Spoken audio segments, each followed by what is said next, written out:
سلامت رہے قبلہ.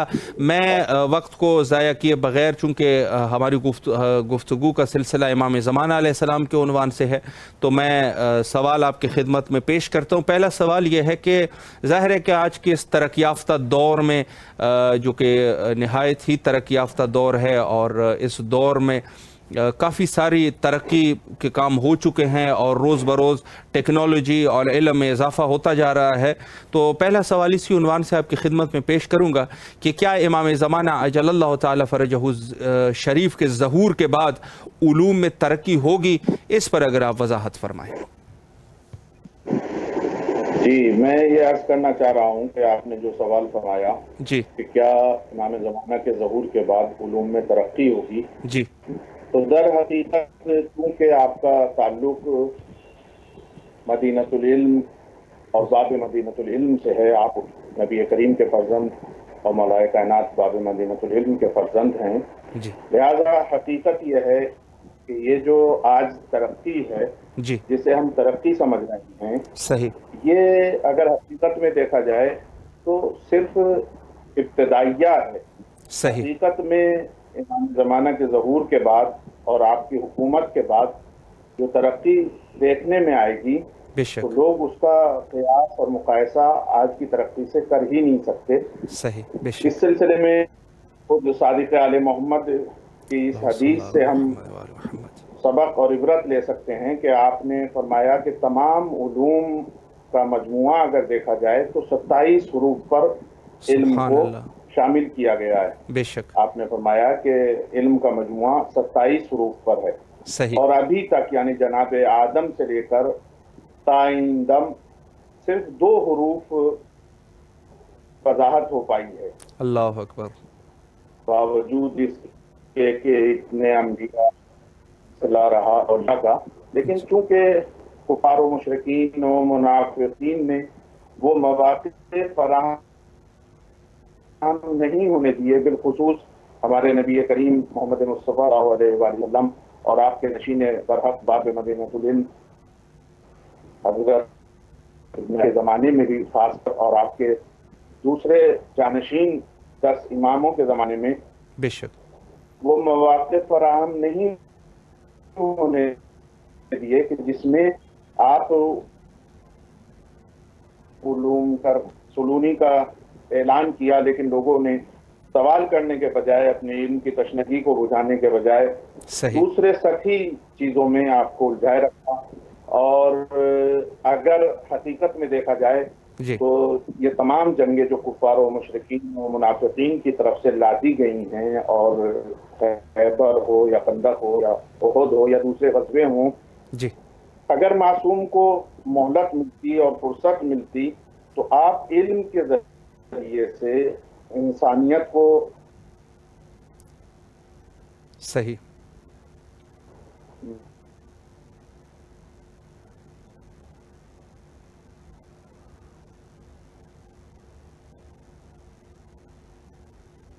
جی انٹرنیٹ کا کچھ مسئلہ ہے، انشاءاللہ العزیز کوشش کرتے ہیں کنٹرول روم سے کہ ان کے ساتھ دوبارہ جو ہے وہ رابطہ قائم کیا جا سکے.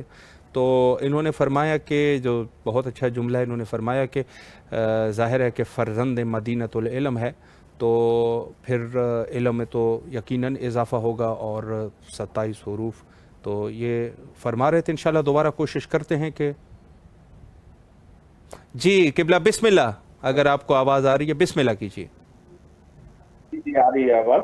میں عرض کرنا چاہ رہا تھا کہ صرف 2 حروف ہیں جو ابھی تک علم کی شکل میں سامنے آئے ہیں. صحیح. صادق آل محمد فرماتے ہیں 25 حروف دیگر اور ان 2 حروف کے ساتھ، یعنی 27 حروف کو جو وضاحت کریں گے وہ قائم آل محمد کے دور حکومت میں.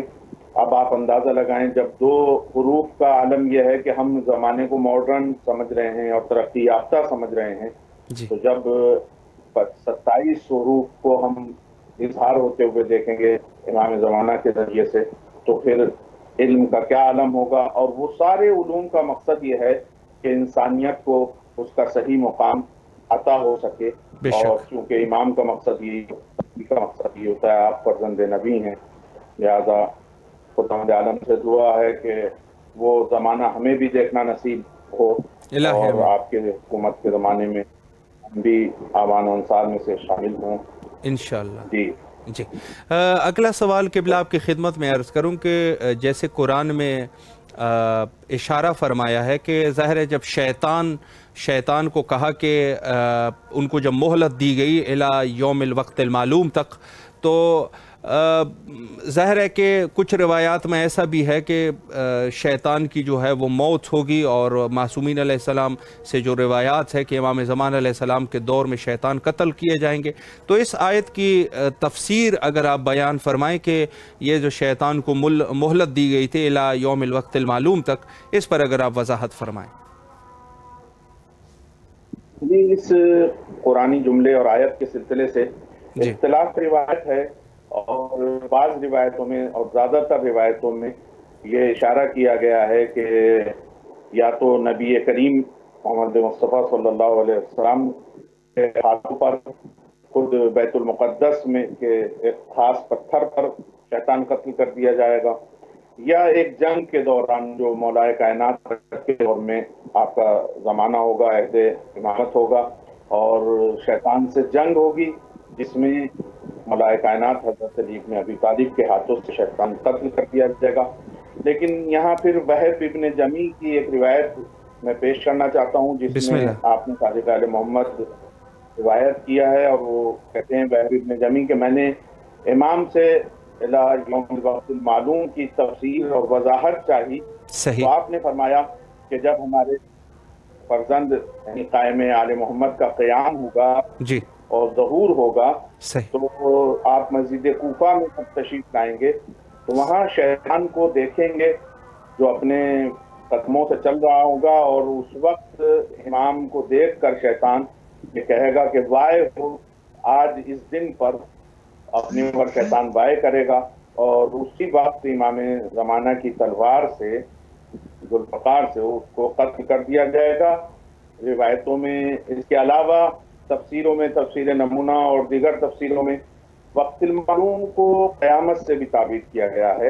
علامہ محمد حسین طباطبائی اور مفسرین نے یہ تفسیر نور میں بھی بیان ہے، اور دیگر علامہ محمد حسین طباطبائی فرماتے ہیں کہ قیامت میں قتل کیا جائے گا، اور انسان کی آخری زندگی قیامت، شیطان کی آخری زندگی آخری لمحے سے تعبیر کیا گیا ہے کہ جب قیامت ہوگی۔ بے شک لیکن یہاں ان روایتوں کو اگر ہم جمع کریں تو ایک تجزیہ کیا جا سکتا ہے کہ امام زمانہ کے دور میں شیطان کا قتل اور قیامت کے اس سے منافات نہیں رکھتا۔ صحیح ہو سکتا ہے یہاں یہ کہنا چاہتے ہوں کہ مقصد شیطان امام زمانہ کے دور میں ختم ہو جائے گا، مومنین کو ورگلانا، بہکانا، اس لیے کہ فزیکل موت چاہے اس کی قیامت میں ہو لیکن مقصدیت اس کی ختم ہو جائے گی، اور وہ اپنے دھوکے اور فریب کو مومنین تک نہیں پہنچا سکتا۔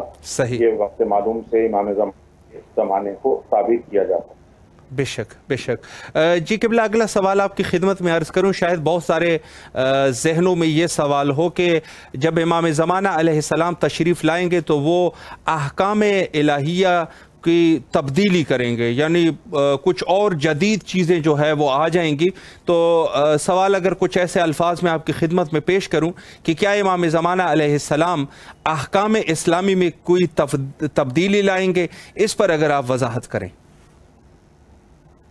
اصل میں اس سوال کو واضح کرنے سے پہلے جی ہمیں اس کی حقیقت تک جانا ہوگا کہ احکام اسلامی کیا ہیں۔ جی جی احکام اسلامی ان قوانین شریعت کا نام ہے کہ جس کو خداوند عالم نے بنایا ہے، مقرر کیا ہے۔ صحیح۔ اور جبرائیل امین ان کو لے کر آئے ہیں نبی کریم کے اوپر، محمد مصطفیٰ صلی اللہ علیہ وسلم پر جو قوانین بھیجے گئے، نازل کیے گئے، وہ احکام اسلامی ہیں۔ صحیح۔ اور امام کا کام یہ ہوتا ہے کہ ان قوانین کو جو اللہ نے بنائے، جبرائیل لے کر آئے، نبی کریم پر نازل ہوئے اور نافذ ہوئے، ان کو نفاذ اور ان کی حفاظت امام کا ذمہ ہوتا ہے۔ لہٰذا یہ جملہ کہنا کہ احکام اسلامی میں تبدیلی لائیں گے، تبدیلی امکان پذیر نہیں ہے، اس لیے کہ حکم شریعت الی یوم القیامہ ہے، اور امام اس کو اصل میں یہ چیز جو ذہن میں آتی ہے کچھ لوگوں کی، اس کی وجہ یہ ہے کہ جو قوانین ہمارے درمیان رائج ہو چکے ہیں وہ رواج کا زیادہ ہو گئے ہیں، اور جب وہ حقیقت میں امام نافذ کرائیں گے تو ہمیں ایسا لگے گا کہ شاید نعوذ باللہ امام نے اس میں کچھ تبدیلی کی ہے۔ کیوں؟ اس لیے کہ وہ فرض رسول ہیں، جو حقیقی قانون ہے، جو حقیقی حکم اسلامی ہے، اس کو وہ جانتے ہیں، اس کو صحیح طریقے سے نفاذ کریں گے۔ اور تبدیلی کا مقصد اس وجہ سے بھی نہیں ہے کہ نبی کریم کا خود یہ جملہ کہ حرام و محمد حرام الی یوم القیامہ، حلال و محمد حلال الی یوم القیامہ، لہذا امام اس کو نفاذ حقیقی تک پہنچائیں گے، جس کی وجہ سے شاید کوئی یہ سوچے کہ صاحب اتنا تبدیلی کر رہے ہیں، کیونکہ تبدیلی ہم نے کر دی ہے، اپنی مرضی سے ہم نے نماز کو پڑھا ہے، اپنی مرضی سے ہم نے روزے کو رکھا ہے۔ فرزند رسول حقیقی نماز اور روزے کو جب پہچنوائیں گے، حقیقی قوانین اور احکام اسلامی کو جب پہچنوائیں گے تو شاید لوگوں کو ایسا لگے، ورنہ وہ حقیقی حکم اسلام ہوگا جو نبی کریم پر نازل کیا گیا تھا۔ صحیح، بے شک۔ آخری سوال قبلہ آپ کی خدمت میں پیش کروں کہ ظاہر ہے کہ تمام کے تمام منتظرین امام زمانہ علیہ السلام، ہر شخص کی یہ دلی ایک خواہش ہے کہ امام زمانہ اپنے وقت کے امام کے ساتھ قرب حاصل کریں، تو کیسے امام زمانہ علیہ السلام کا قرب حاصل کیا جا سکتا ہے، اس پر بھی اگر ایک وضاحت ہو جائے۔ اس سوال کے سلسلے سے بھی میں یہ عرض کروں گا کہ امام زمانہ سے پہلے ہمیں اللہ کا قرب، نبی کریم کا قرب، مولا کائنات حضرت علی کے قرب کے سلسلے کو آگے بڑھانا ہوگا کہ قرب خدا کیسے حاصل کیا جائے، قرب نبی کیسے حاصل ہوتا ہے، قرب مولا کائنات کیسے حاصل ہوتا ہے۔ تو اب ہم بارب امام کے قرب کو بھی پیش کر سکتے ہیں۔ قرب خداوندی حاصل کرنے کے لیے سب سے بنیادی چیز ایمان اور تقویٰ ہے۔ صحیح۔ اور ظاہر سی بات ہے کہ فرزند نبی امام زمانہ کا قرب حاصل کرنے کے لیے بھی ہم اسی سلسلے اور اسی جابطے سے چل کر امام کا قرب حاصل کر سکتے ہیں۔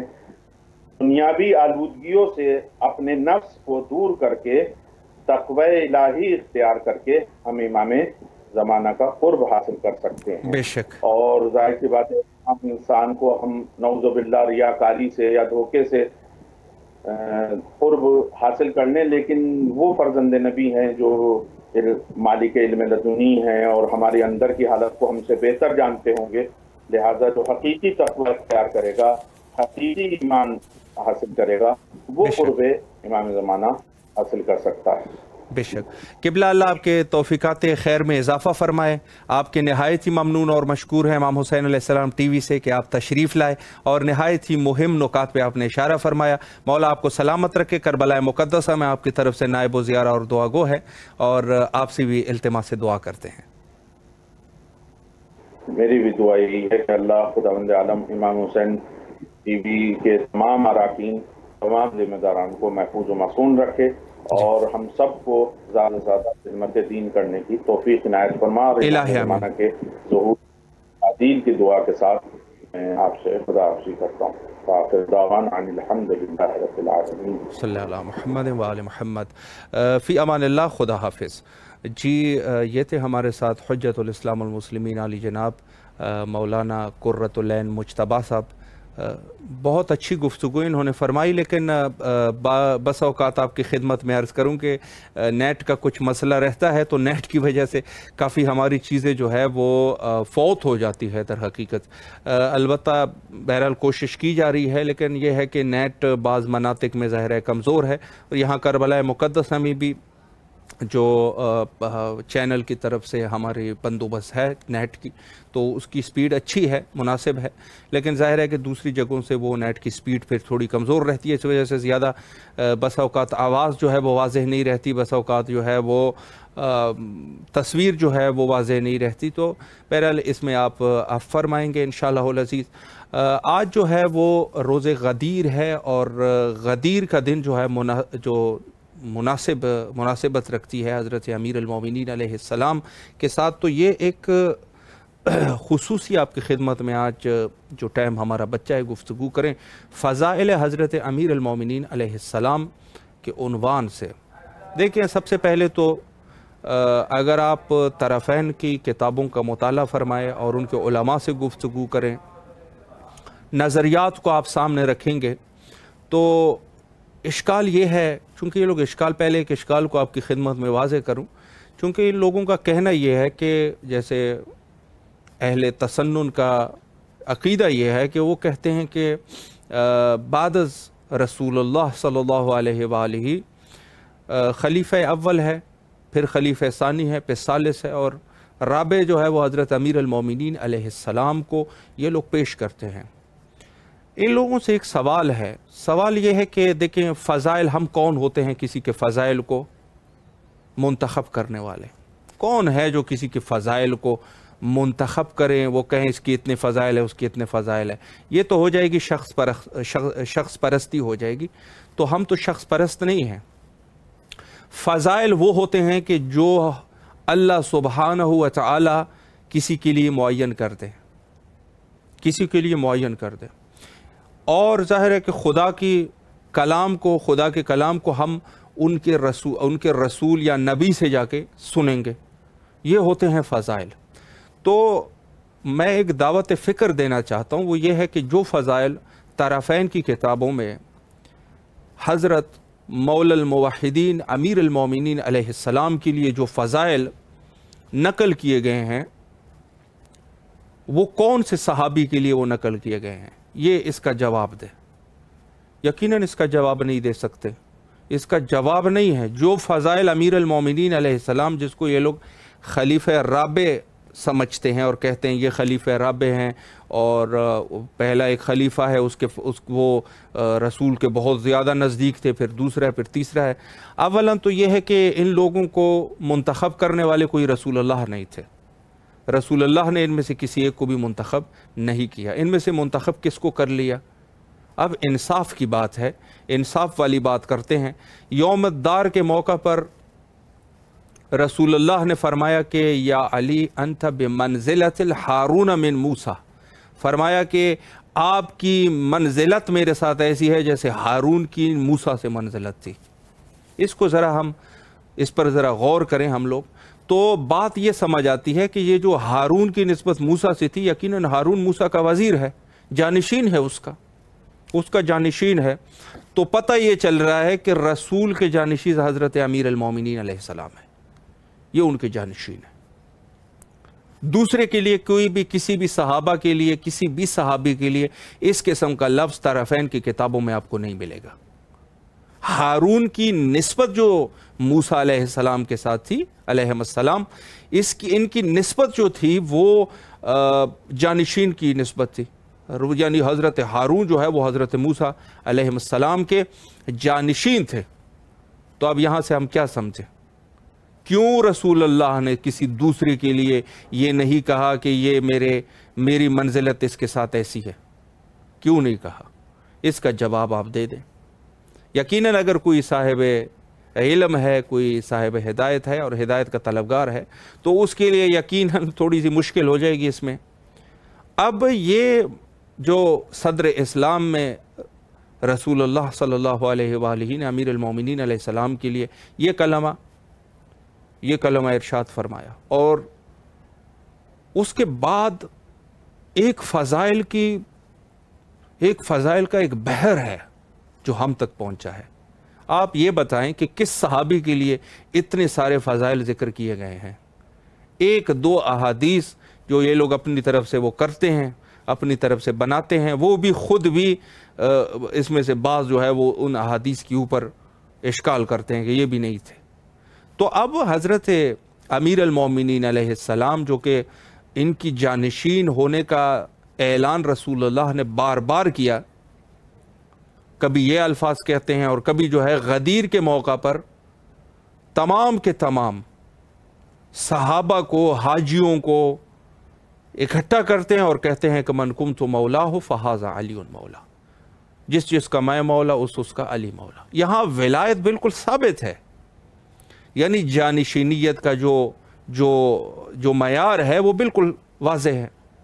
دوسری طرف سے اگر ہم عقلی گفتگو کریں تو عقلی گفتگو میں بھی ہمیں کچھ چیزیں واضح ہونی چاہیے عقلی طریقے سے۔ دیکھیں، خلیفہ کا معنی، جانشین کا معنی، رسول اللہ کے بعد اس شخص کے لیے جو بھی شخص اس مسند پہ بیٹھے گا اس کے لیے کچھ شرائط ضروری ہے۔ اولاً یہ ہے کہ اس میں عصمت کی شرط ہونی چاہیے۔ رسول اللہ معصوم ہے تو اس کے لیے بھی معصوم ہونا ضروری ہے۔ اب آپ یہ بتائیں کہ بعض ان میں سے صحابہ ایسے ہیں جو کہ ایمان 40 سال کے بعد ایمان لائے ہیں، بعض جو ہے اس سے بھی زیادہ عرصے کے بعد ایمان لائے، بڑھاپے میں ایمان لے کے آئے ہیں۔ کس قدر انہوں نے، بے شک انہوں نے، آپ اگر کہتے ہیں انہوں نے توبہ کی ہے تو توبہ انہوں نے کی ہے، بے شک کی ہوگی۔ جب آپ کہہ رہے ہیں کی ہوگی توبہ، اولاً تو ثابت ہے کہ نہیں ہے کسی حد تک، یا جو بھی ہے وہ اپنی جگہ پر بحث ہے، لیکن اس کے علاوہ بھی اگر یہ شخص جو ہے رسول اللہ کی جگہ پہ بیٹھے گا تو رسول اللہ تو معصوم ہے، اس نے کبھی گناہ نہیں کی۔ اب یہ حضرت جو بیٹھے گا تو یہ تو سب پوری دنیا میں دیکھ چکا ہے کہ کسی جگہ پر مثلا یہ وہ کام کر رہا تھا، میں نام لینا نہیں چاہتا، البتہ تواریخ میں موجود بھی ہے کہ فلاں فلاں گناہ ہے جو ہے یہ لوگ کیا کرتے تھے، تو لوگ یہ کہیں گے کہ یہ تو خود وہ گناہ کر چکا ہے۔ مثلا شراب نوشی ہے، مثلا ایک مثال کے طور پہ دے رہا ہوں، کوئی اس کو توہین نہ سمجھے، میں یہ کہہ رہا ہوں شراب نوشی ہے، میں اگر خود شراب نوشی کر چکا ہوں، لوگوں نے مجھے دیکھا ہوا ہے، تو میں کیسے لوگوں کو کہہ سکتا ہوں آپ شراب نوشی مت کریں، شراب نوشی مت کریں؟ اب یہ کہنا جو ہے تھوڑا سا عجیب لگے گا، تھوڑا سا عجیب لگے گا۔ تو عرض یہ ہے کہ جو سلسلہ ہے وہ ایک ایسے شخص کا وہاں پہ ہونا ضروری ہے جس نے کبھی زندگی میں گناہ نہ کی ہو۔ ان صحابہ کرام میں سے حضرت امیر المومنین علیہ السلام ایسے تھے کہ جنہوں نے، کوئی یہ نہیں کہہ سکتا تھا کہ یہ، چونکہ ظاہر ہے کہ جس موقع پر اعلان نبوت کی جا رہی ہے اس وقت حضرت امیر کی سن مبارک بعض نے 7 سال لکھی ہے، بعض نے 5 سال لکھی ہے، تو عرض یہ ہے کہ ایک ایسے شخص کی ضرورت ہے عقلی اعتبار سے بھی کہ جو معصوم ہو، معصوم عن الخطا ہو، اور مذہب شیعہ کا یہ عقیدہ ہے۔ اور دوسری طرف سے اگر ان لوگوں کو دیکھ لیا جائے اہل تسنن کو، تو ان کے اپنے خلفاء کے لیے وہ عقیدہ بھی نہیں رکھتے، وہ کہتے ہیں کہ ہم کوئی عصمت کا وہ نہیں کرتے کہ یہ معصوم عن الخطا تھے، عقیدہ بھی نہیں رکھتے اور رکھ بھی نہیں سکتے، چونکہ ایسی کچھ چیزیں تھی کہ جو بالکل واضح ہے۔ اب اگر آپ بات کرتے ہیں فضائل کی، جہاں تک ہم نے بات کی، جو فضائل حضرت امیر المومنین علیہ السلام کے لیے واضح طور پہ جو ذکر کیے گئے ہیں، ان وہ فضائل کسی دوسرے صحابی کے لیے ذکر نہیں ہوئے۔ آپ ان کی اپنی کتابوں میں بھی جو فضائل حضرت امیر کے ہیں وہ دوسروں کے لیے نہیں ہے۔ اب مثلا ایک فضیلت آپ کو بیان کروں، ہمارے ہاں ایسے احادیث جو ہے ہماری کتابوں میں، دیکھیں ہمارے مذہب شیعہ میں جو احادیث ہے وہ ہم مانتے ہیں، دوسرے ہمارے لیے کوئی حجت نہیں ہے۔ بطور مثال آپ کو کہہ رہا ہوں، فرمایا کہ النظر الی وجہ علی عبادہ، فرمایا کہ حضرت امیر المومنین علیہ السلام کے چہرے کی طرف دیکھنا عبادت ہے۔ آپ یہ بتائیں کہ اس کے مقابلے میں طرفین کی کتابوں میں کس صحابی کے لیے کہا گیا ہے کہ فلاں کے چہرے کی طرف دیکھنا عبادت ہے؟ کس کے لیے کہا گیا؟ نہیں کہا گیا، یقیناً نہیں کیا گیا، کہا گیا۔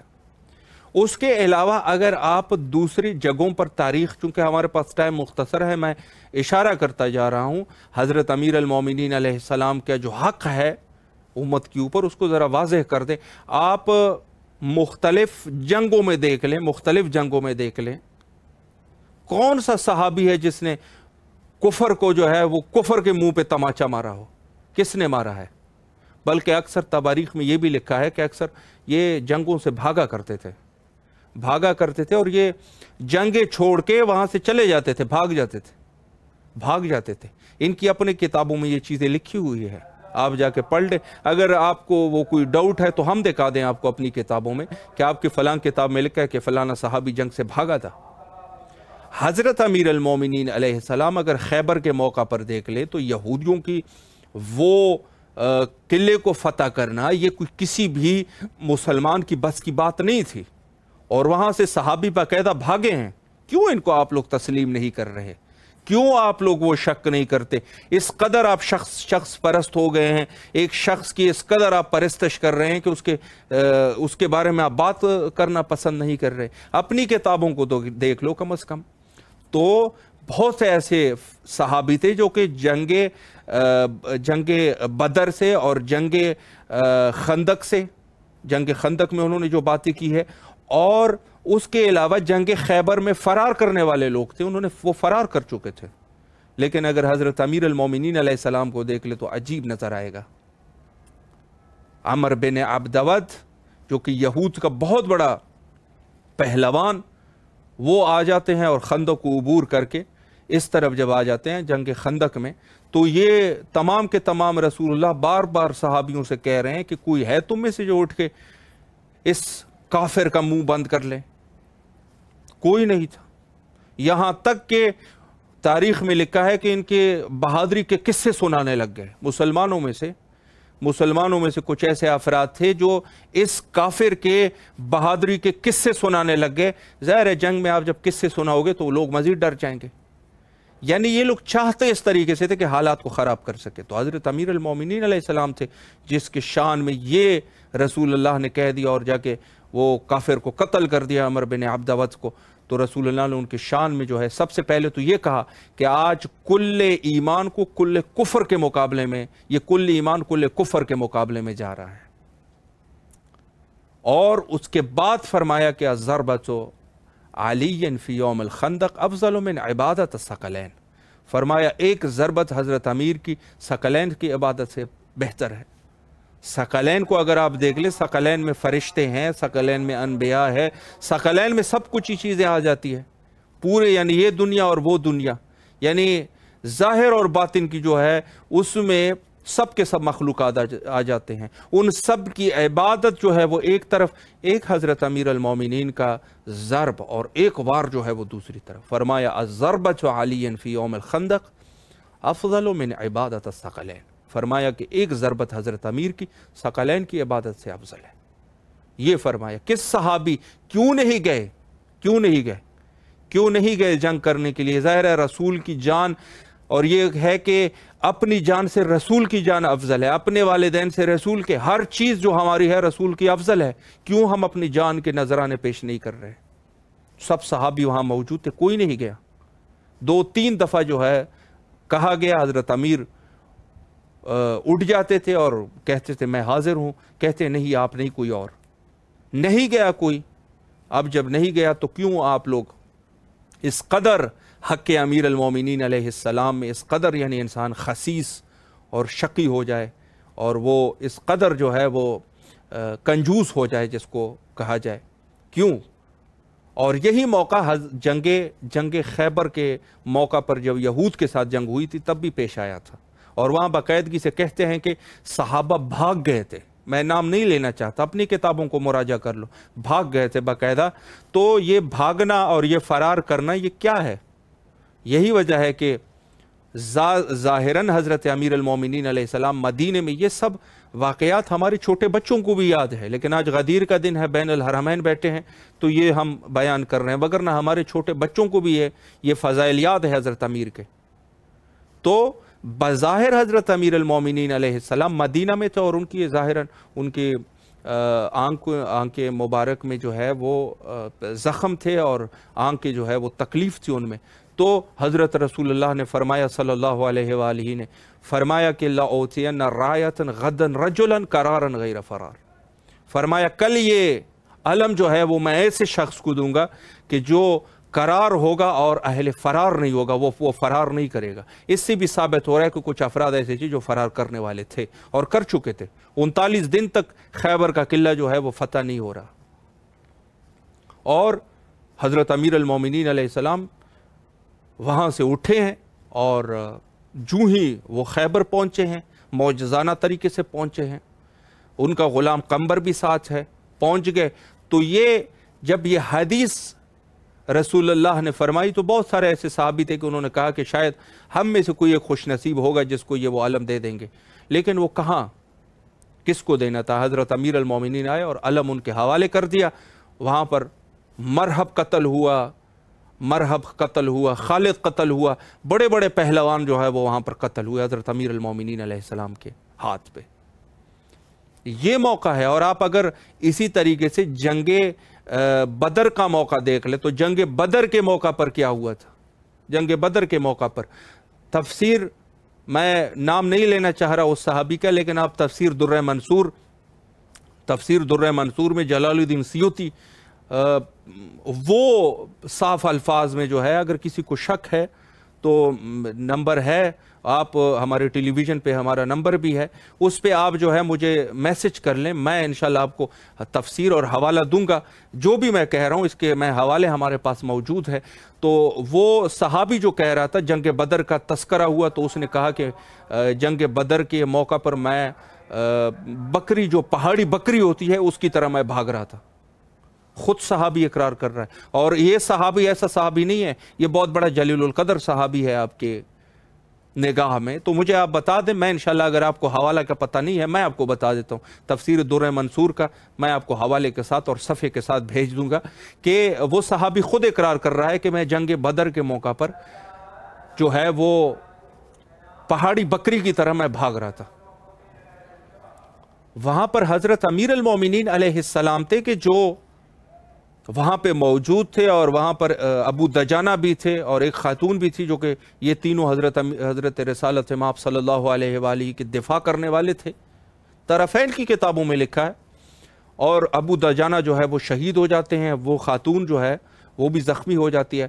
تو اس سے پہلے بھی رسول اللہ فرماتے، اصول کافی میں یہ لکھا ہے، ابو دجانہ کو کہتے ہیں کہ سب تو جا چکے ہیں، آپ بھی جو ہے وہ چلے جائیں، آپ بھی چلے جائیں، آپ بھی چلے جائیں، میرے لیے فقط علی کافی ہے۔ کیا خوبصورت جملہ ہے! کیوں کافی ہے؟ فرمایا کہ یہ مجھ سے ہے اور میں اس سے ہوں، علی مجھ سے ہے، میں علی سے ہوں۔ یعنی یہ حدیث فقط امام حسین علیہ السلام کے لیے نہیں ہے کہ فرمایا میں حسین سے ہوں اور حسین مجھ سے ہیں صلوات اللہ علیہم۔ یہ حضرت امیر المومنین علیہ السلام کے لیے بھی جنگ بدر کے موقع پر یہ چیز آئی، اور اتنے سارے فضائل، لیکن پھر اس کے باوجود بھی چونکہ کچھ لوگ جو ہے وہ پھر بھی ان فضائل کو ماننے سے انکار کر رہے تھے، اور وہ ان لوگوں کے چونکہ ارادے پہلے سے ہی خراب تھے، خراب ارادوں کے مالک تھے، تو یہ لوگ جو ہے وہ ظاہر ہے کہ خلافت کو غصب کرنا چاہ رہے تھے، ان کے کچھ اور ارادے بھی تھے۔ تو یہ اپنے ارادوں میں ظاہر ہے ان چیزوں کو جب وہ آپس میں بیٹھتے تھے تو گفتگو کرتے تھے، اور یہ الفاظ کہتے ہیں رسول اللہ نے پتہ نہیں حضرت امیر المومنین علیہ السلام میں ایسے کیا دیکھا ہے کہ جو اس قسم کے فضائل ان کے لیے بیان کر رہے ہیں۔ اور یہاں تک کہ بزم رسالت میں جب کسی کے لیے دعا رسول اللہ مانگتے تھے تو کہتے تھے بحق علی، علی کی حق پر ان کی یہ مشکل حل ہو جائے۔ تو کہتے ہیں کہ جو بھی بیمار ہوتا تھا تو رسول اللہ فرماتے تھے بحق علی۔ تو ایک دفعہ جو ہے وہ خود حضرت امیر المومنین علیہ السلام ظاہراً بیمار ہوئے، تو جب رسول اللہ کے پاس آئے تو سب صحابی یہی سوچ رہے تھے کہ ہو سکتا ہے کہ ہر شخص کے لیے جب رسول اللہ دعا مانگتے ہیں تو کہتے ہیں بحق علی، تو ہو سکتا ہے امیر المومنین علیہ السلام کے لیے جب دعا مانگے تو ہم میں سے کسی کا نام لیں۔ تو انہوں نے کسی کا نام لیا، فرمایا کہ بار الہ بحق علی، علی کی یہ بیماری دور ہو۔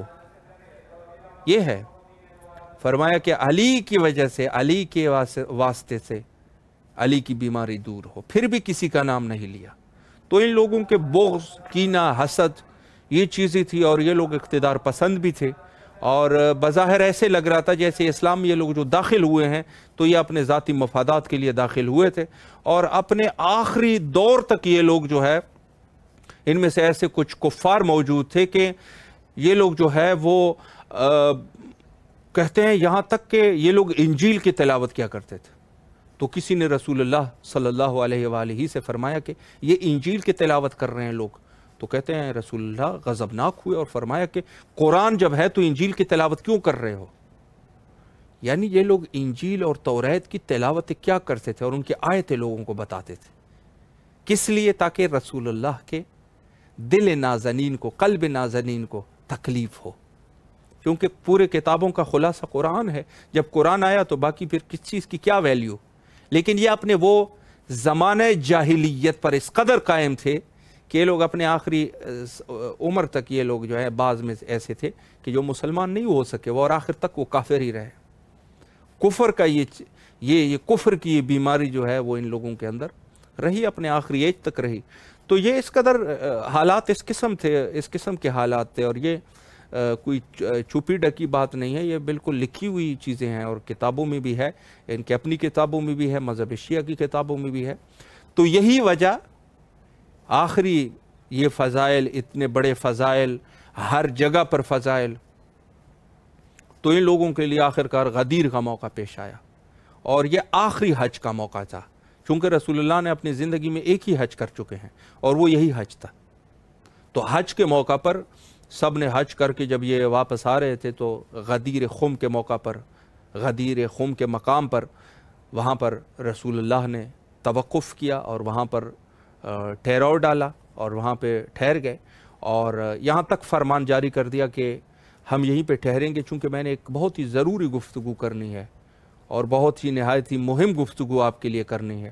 تو جو لوگ تھے وہ آگے جا چکے تھے، کچھ صحابہ کو بھیج دیا کہ ان کو جا کے آپ وہاں سے بھی ان لوگوں کو بلا لائیں اور ان لوگوں کو کہیں کہ یہاں پر آ جائیں، مجھے ضروری بات کرنی ہے۔ تو تیز گھوڑوں کا سہارا لیا گیا اور جا کے ان کو کہہ دیا کہ رسول اللہ کا فرمان ہے کہ غدیر خم کے مقام پہ آپ لوگ جمع ہو جائیں، وہاں پر کوئی بات کرنی ہے بہت ضروری۔